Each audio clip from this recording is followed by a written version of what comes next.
एक गांव में एक किसान रहता था। किसान के दो बेटे थे, एक का नाम था मनोहर और दूसरे का नाम था सोनल। सोनल और मनोहर दोनों ही खेत में काम करने के लिए जाते थे, लेकिन जो सोनल था वो आलसी था। वो समय पे कोई भी कार्य नहीं करता था। इसकी इस आदत से किसान हमेशा परेशान रहता था, जबकि मनोहर जो था वो हमेशा समय पे खेत में जाता और सभी कार्य, चाहे वो बुआई का हो, कटाई का हो, समय से कर लेता था। लेकिन दूसरी तरफ सोनल बिल्कुल आलसी था। वो किसान की बात को मानता नहीं था। किसान के मन में एक उपाय आया। उसने अपने दूसरे बेटे सोनल को सुधारना चाहा और इसी क्रम में उसने सोचा, क्यों न दोनों जो मेरे बेटे हैं सोनल और मनोहर, दोनों में ज़मीन को बराबर बराबर मैं बांट दूं और अलग अलग खेती करने के लिए उनको प्रेरित करूं। उसने ऐसा ही किया और उसने कहा कि कोई भी एक दूसरे की मदद नहीं करेगा।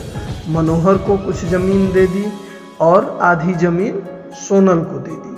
अब इसके बाद क्या हुआ, सोनल जो था उसने बोला कि अभी तो मेरे पास कुछ अनाज है बुआई करने के लिए। बीज के रूप में किसान ने दोनों को बराबर मात्रा में अनाज दिया था। तो सोनल ने क्या सोचा कि अभी तो मेरे पास अनाज है, क्यों न इसका कुछ हिस्सा मैं अभी खा लूं और बाद में बोने का काम करूंगा।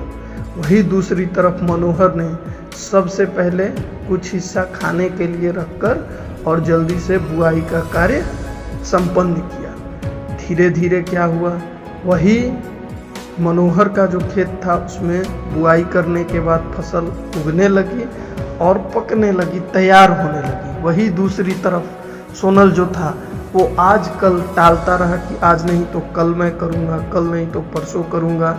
इधर क्या हुआ, मनोहर के खेत में फसल लग गई और उसने काट कर अपने घर पे फसल को रख लिया। अगले ही दिन से भारी बारिश शुरू हो गई, जिसके कारण क्या हुआ, सोनल ने उस फसल को तो खेत में बोया नहीं था और जबकि उसके खेत में पानी भी लग गया, अब फसल को बोना भी संभव नहीं था। अब क्या होता है कि सोनल जो पहले से बीज के रूप में रखा था अनाज, वो उसका ख़त्म हो गया। अब उसके ऊपर बड़ी मुसीबत आ गई। अब उसको उसके किसान पिता की बातें याद आने लगी कि मेरे पिता कहते थे कि बेटा समय से खेती कर लो, क्योंकि समय का कोई भरोसा नहीं है। लेकिन वो उनके बात को सुनता नहीं था, जिसके कारण आज उसका नतीजा यह हुआ कि उसके पास अनाज का एक भी दाना नहीं था। वही उसके भाई मनोहर के पास अनाज का एक भंडार था और अब वो सोनल खेती भी नहीं कर सकता था। अब वो लाज शर्म के मारे अपने पिता के पास भी नहीं जा रहा था और ना ही अपने भाई मनोहर के पास। इससे क्या हुआ कि वो उसको 3 दिनों तक बिना अनाज के रहना पड़ा। वो भूखो रहा और अंत में हार पाँच कर अपने किसान पिता के पास गया और हाथ जोड़कर माफ़ी मांगी कि पिताजी, मुझसे बहुत बड़ी गलती हो गई जो मैंने आपकी बात नहीं सुनी।